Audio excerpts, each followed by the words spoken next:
Hey, what's up? Welcome to a long overdue review of this watch here, which is the HKED Bundeswehr V3, I guess version 3, in classic black. They come in also a couple of variants, one with just like this, but with the stainless steel or silver bezel. They have a panda version. I think they have a reverse panda, so black with white subs and vice versa, and a blue um, reverse panda. I think it's kind of a radiant blue with the white subs. And those, I think the only version that has no logo, basically a sterile dial except for this 3H down here, is this one. I think the black, just a solid black dial. The rest of them, I believe, say HKED, like a little logo right underneath the 12. Other than that, they're basically the same. So let's get into it quickly. The dimensions of these are very true to the original Hoyer Bundeswehr that this is obviously an homage to, and I guess you can say a copy of. And they do a pretty good job of it, and I think you made a number of improvements here. So it's for the same size, as far as I'm aware, pretty much in all dimensions, 43 millimeter diameter. Case thickness is actually about 13.2, if I recall correctly, from the website. So actually not all that thick, and you think about it, sinks into the wrist, and you get this very thin silver profile here. That's this matte silver finish here is what you'll see probably the most, and this black kind of takes out some of that visual weight. It just kind of makes part of it disappear, I suppose. Lug to lug is 51 millimeters, and the lug width is 20 here. So this 20 tapers down to, I believe, this looks like probably about 16. But I think he said that this strap is by Fluco, if I'm not mistaken, although it's not really branded anywhere as far as I can tell, but I believe that's what he said on the website. It's good quality, it's thick, smells like leather, and I suppose this suits this watch pretty good. There are some examples of the Bundeswehr, sorry about the focus, on this, but of course it's classically on I believe like a black bund strap, which I would have gone for this, but I'm very particular about that bund strap design. It has to be the right cut for that leather panel, especially that goes underneath here, and not so much the strap itself, but mostly that panel. Don't want it to be overly thick, at least I don't, and also not too long coming out. So until I find that, I'm good with it on this or NATO straps or something of that sort. Yeah, so I was saying about the lug to lug, 51 does sound kind of long, as well as the 43, but I'll show you in a moment. I think because of the way that these turn down very a lot, and that really helps give it a fit. And my wrists are just, at least the wrist that I wear most of my watches on, is less than 7 inches. So actually that downturn is actually going to wear pretty good for maybe even down to 6.5. It might be a little bit on the large side, but I'll just show it to you real quickly how it looks like. And 43 is actually a pretty good size for a pilot watch. You want it to be actually reasonably sized and pretty visible. Anything under that, like even a 40, I mean, I'm sure you'll be able to read it, but a little bit larger does help. And you can see on wrist, the way it sits, it's actually not too bad. I go a little tighter, but you see how it just kind of just follows the wrist. You don't get a whole lot of like jutting out. Bring it down here a little bit. You don't see the lugs. Some watches are just too long. That lug especially on this side, really looks like it juts out, and you don't get that. So it's really nice and curvaceous, and it's actually pretty comfortable.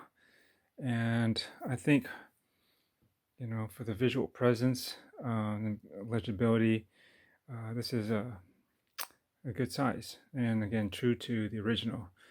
And I appreciate that. Another thing that you'll notice, sorry, undo this, it's a sign buckle as well. It's all matte finish to match the, oh, come on, focus. To match the finish of the case here. It's all completely matte. And the bezel is bidirectional, friction based, so there's no clicks. It's just smooth.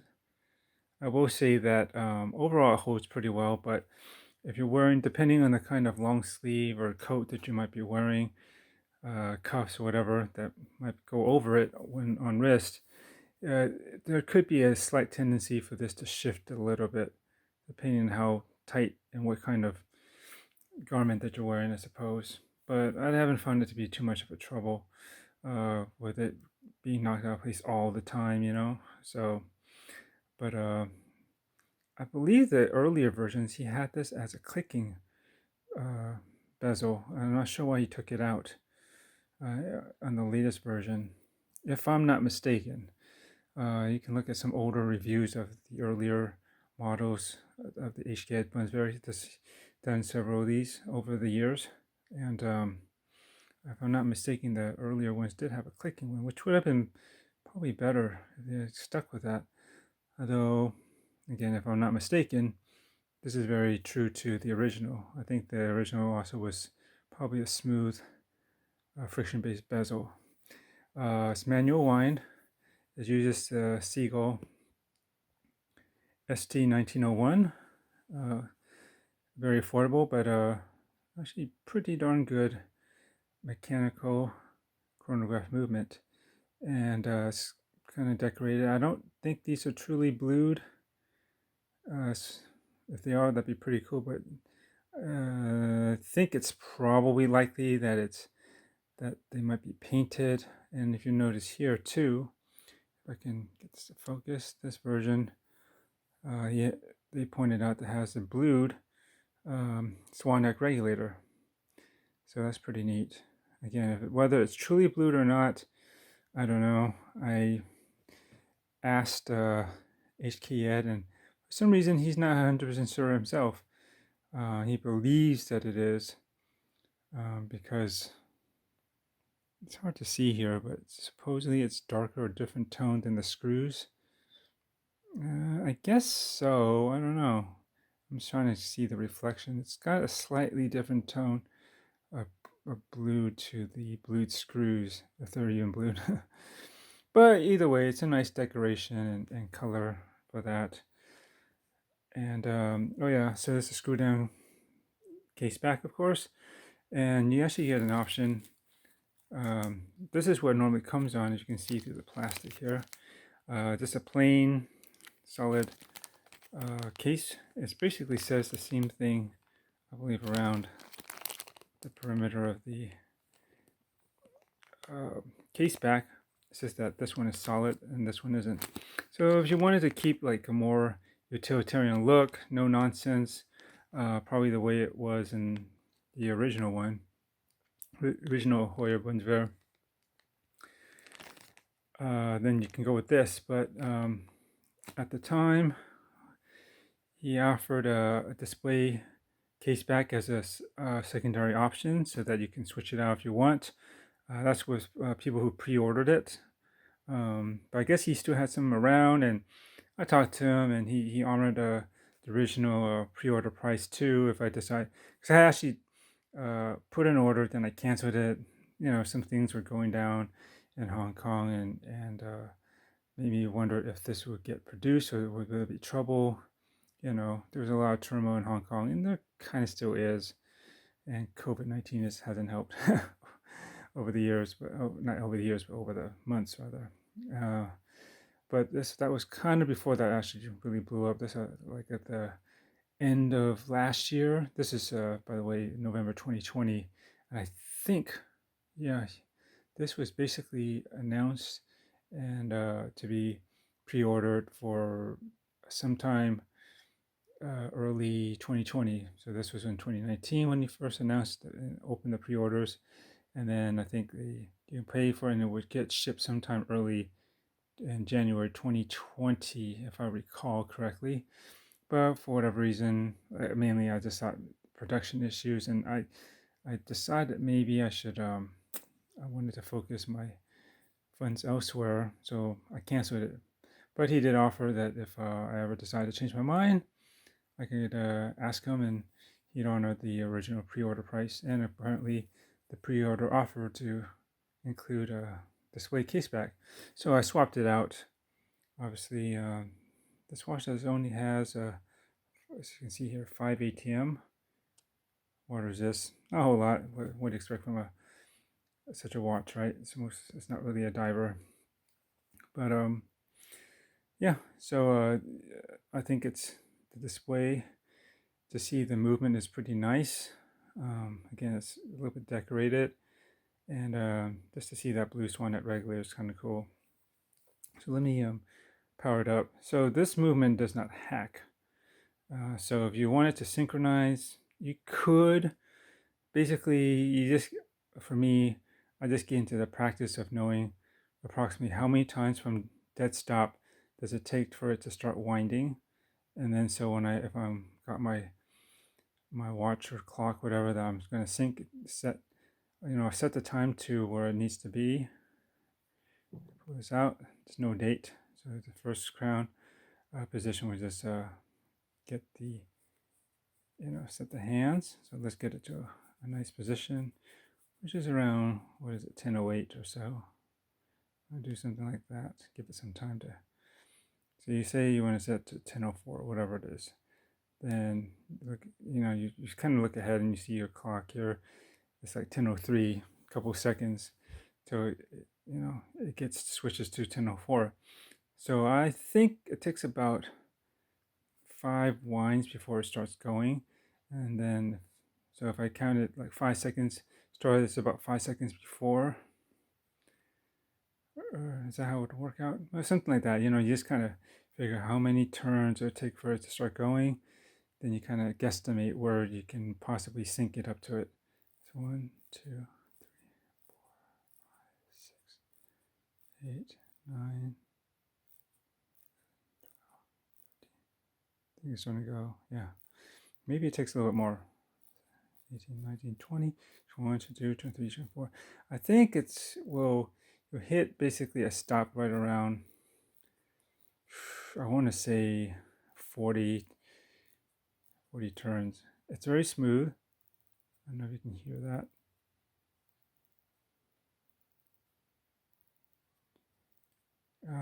That's pretty good grip. These pushers, depending on your fingers, of course, for me, doesn't really get in the way. Neither does the bezel, though it doesn't really protrude out anyway, so you can see. So we'll let that go.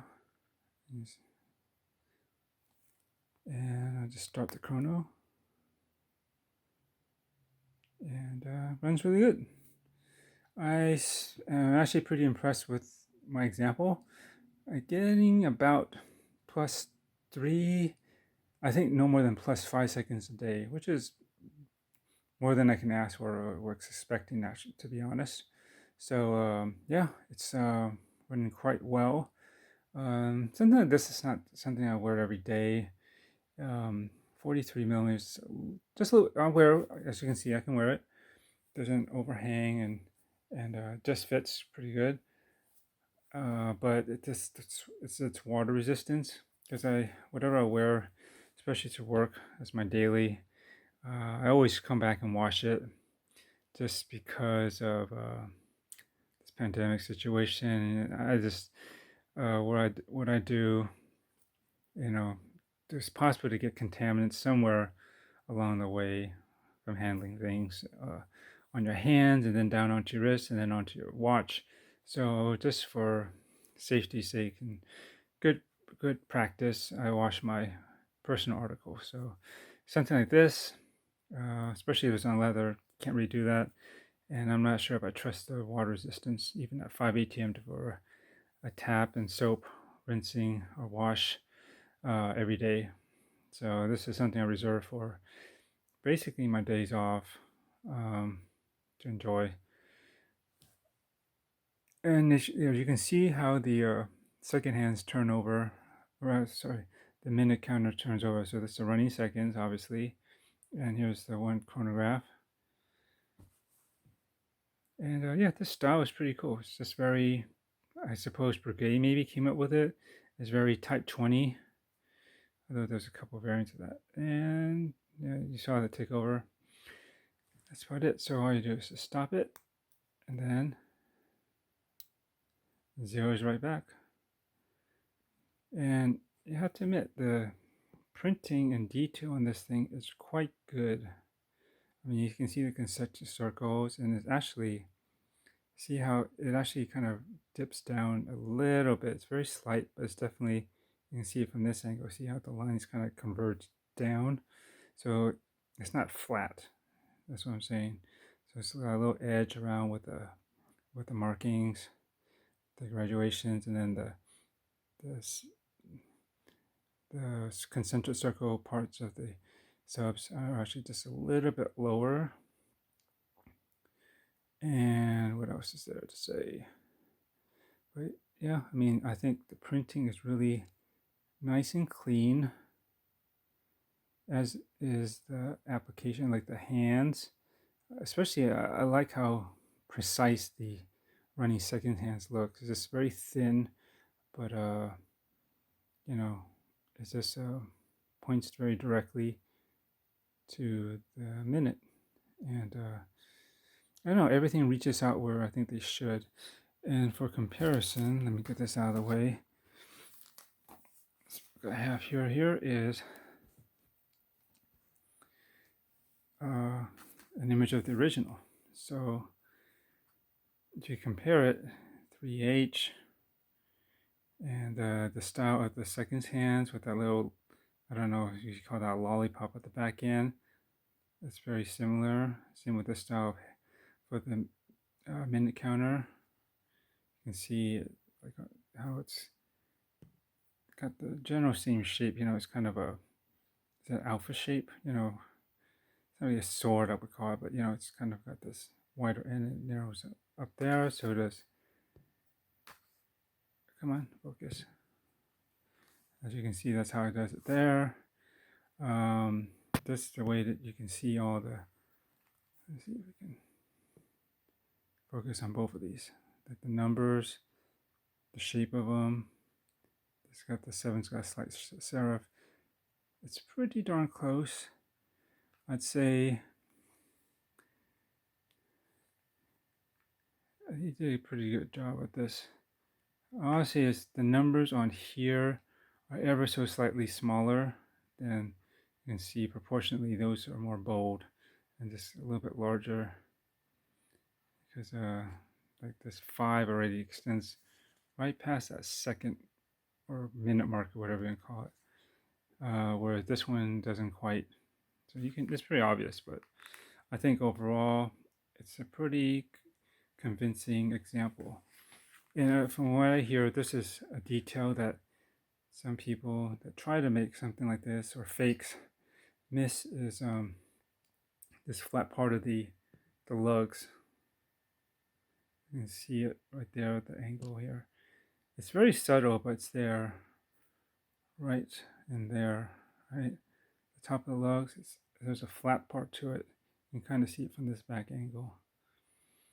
Some people miss that, and if they don't get it right, supposedly the bezel can't be put on correctly, or it won't perhaps move correctly. It probably, I don't know, hits or causes friction. I don't know. They didn't explain why, but supposedly this is a little detail that should be on a real Bundeswehr. But anyways, this isn't one, but that's okay. And you can see here, see, generally they have a solid back, so you do have that option as I showed you. And as you can see from here, I can zoom up in here slightly. The profile of the lugs are different. These are much, well, this one, if it didn't go down, it might match that a bit more, but these don't taper down as much, or don't curve down as much, and this does. You can see this definitely goes down a lot more than that. So that's gonna help you with, that's where I think there's some improvement made on this HKED version of the Bundeswehr. You know, this will accommodate, I think, more wrist sizes better because of that. But yeah, I mean, unless you want to try to find an original one, which you know, like most military watches, vintage ones, it can be quite collectible and expensive at the same time. I'm sure they're out there, but what condition you'll find them in, of course, will vary in price as well. And who knows how mechanically sound they are. And there's an issue I hear that, it's not an issue, but if you're going to go with an original one that's been, they're going to eventually go through service, and the way they made them back then, you can get a mix of parts that have been put in there that aren't exactly the original. And I don't know if you could call it a Frankenstein watch, because that's just the way they did it. You know, these were built as tools for military pilots, and if they go down, they're meant to be serviced, and they have parts and these ways to fix it and get it running again and back to service, good working order. And as I understand, some parts you might get different hands or something. I don't know. There could be a mix of things that keep it from looking 100% original as they were straight out of the box, so to speak. But that's okay. But if you want to go with that, and of course, there's modern versions of something like this, like Zen makes a couple at least, but no, pretty expensive. And Zenith, who else? Brigade, of course. Maybe this Dordain. Maybe I'm sure there's quite a few that make this general. I would say this is basically a Type 20 style of a pilot chronograph. So you take your pick, but most of them will be pretty expensive, especially if they have a true flyback chronograph feature, which the Sea-Gull obviously, not so obvious, but it just does not. In case you're not sure what a flyback chronograph is, it's when you start it, right, and it'll run, and then you normally would stop and reset it, and then go again, right? Stop, reset, go, right? And it'll pop back and you go. But you know that causes there's even a second or split second delay in all that action, like stop, reset, go, right? With a flyback, you can just hit the reset and it'll automatically snap back and then continue going again.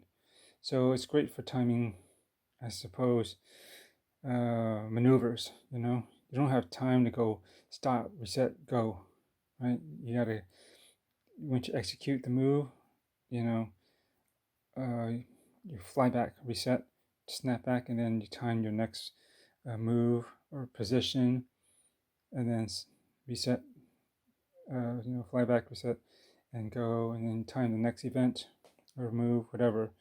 So it's a much quicker way, and generally those type of movements, to have that is quite expensive. Wish I did, but you know, I'm not doing anything remotely that death-defying that needs those kind of precision. I just like the style and the general feature, and it's a good movement. As far as I can tell, it's been running really good. Lastly, is using BGW9 Loom. I will say it has an unusual application, because usually, at least to my eyes, BGW9 does have a cool blue glow, but it's usually got still an ever bit of hint of like green, making it maybe even a bright teal in some ways. when it glows at full power. So that's what I usually associate with anything with remotely BGW9. However, I mean the main hands, hour minute, and the chronograph seconds right at the tip does exhibit that, but all the Arabic numerals, they do glow blue too, but at a much, say, not as bright, a little bit dimmer, but much more true blue. I mean, it looks very like blue, and I've never seen that before. The only time I've seen anything that true blue and glow on a watch are with blue tritium tubes. And I tried to get watches that had that before when I was in the watches with tritium tubes in them. But I kind of didn't like the idea of what after 25 years or so, when it dims or whenever you feel like you're going to need to replace it, those tritiums, it could be a bitch. Let me turn off the lights and see if I can show it to you. Okay, just giving this thing a charge. Let's see what we can do here. You can probably see that, hopefully. All right, you definitely see the hands. That's what you typically see. Sorry about if this is too bright, but that's what you typically see in BGW9 is that bright blue glow that's got a bit of greenish to it. But you see the Arabic numerals, they're definitely much more blue. And I asked actually HKED about that too. It's like, hey, I'm not complaining, but you know, the BGW9 on the numerals are different. They're much more blue. I said, is he sure that's all BGW9? And he says that, yeah, that's what whoever makes them, the manufacturer, said they are. I said, okay, man. And he never got back to me on whether he could confirm it or not. But, you know, I'll take it. I liked it. It's a different look. It's probably trying to dim more on camera than actually is in front of my eyes. You know, I'm looking past the camera around it to see the watch, and you can definitely read the numbers still. It's kind of different. It's just the camera, you know, it's not that sensitive, and after a while, especially it starts to dim, it doesn't keep up with the, you know, slightly dimmed down luminescence of the watch as our eyes do. And I'd say actually this loom lasts pretty decently. The hands, especially the hands and the second marker, the chronograph one, or that you see this brightest, you see that for sure. But actually, the numbers, even though dimmed down, if your eyes are well adjusted, and I suppose it's dark enough too, you actually can see the numbers too. But if you're trying to read the time at the night, don't worry. I mean, you always have that chronograph seconds hands, that kind of triangle shape at the top. And so, you know, I think most of us can tell the time without having all the markers, just with our hands, as long as you have at least one frame of reference to know, say, where the 12 should be at. And then you can kind of guesstimate the approximate time just by the angle of the hands, right? So let me just show this one more time.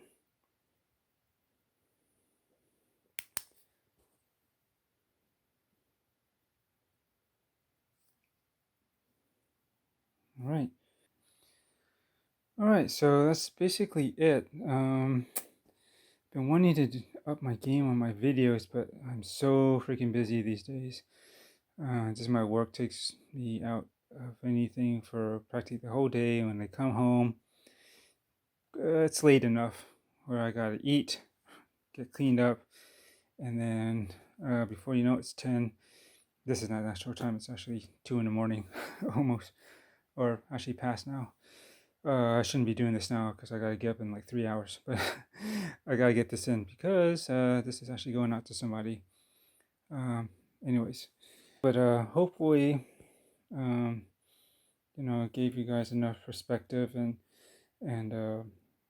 you know, just to be able to check this watch out. I don't think there's many people that have done review on this particular V3 version. Maybe they have, but there's not that many if there are. So hopefully this can give you some insight on this. If you can find one, cool. This one just sold, actually. I would have kept it, but I don't know. I'm shifting my priorities on my watch collecting, and unfortunately, gosh darn it, this one has to go. It's in great condition. There's not a scratch on it at all. I take good care of my watches, and again, it's been worn conservatively because I can only really wear this on mostly on my days off, which aren't that much. See, I think these are no longer being made. He's got basically I think just the blue reverse panda version available and stuff, but on his website I checked recently, I guess the manufacturer for the case has whatever issue, or if there even is an issue, but he needs to find, it's basically, it's not being made anymore, but he will probably make another one at some point down the line. When? Unknown. But you know, that's his HKED seems to be always producing something, working on something. He's got dive watches, I think, under it's under EMG, which is HKED too. Well, it might be under a different one. They're kind of related, but I think HKED is mostly known for using the ST19 movements to do manual chronographs in this style, or the other kind that much more simpler, that don't have this outer ring, maybe an inner tachymeter or something. Just check out the site. There's other versions that are much more simpler. Kind of like I guess the Sea-Gull, it's a 1963 or whatever the heck it is, the Chinese chronograph watch. It's in that kind of style more, but there's, you know, they have other versions that he's made, customized, I guess, that's a little bit more dressy or casual and less Chinese army or military looking. So that's it. I guess one more time. I just want to get one more wrist shot in just for you guys, because I know a lot of you don't have the biggest wrist, might want one of these, but are kind of concerned about the size. And I mean, let me get you back this off for some perspective. It's not that bad. I mean, it's supposed to have some wrist presence and above all else visibility. So it's, you know, it should be big to a certain degree. I think 43 is a good maximum and I guess minimum size for a, you know, real tool, you know, military chronograph type of watch, especially in this, I guess you consider this a vintage style. And it doesn't, 13 millimeters, it doesn't really raise off the wrist all that much. Again, always watches tend to sink in, so there's that. The black part of the bezel leaves just a little thin part of this and of the case, so you know, this kind of disappears. But I think anyone who's interested in this, perceive the way this down turns here, this could really work out for you. Anyways, got to go. I think I'm running out of space on my phone. Catch you later. Thanks for watching. Bye.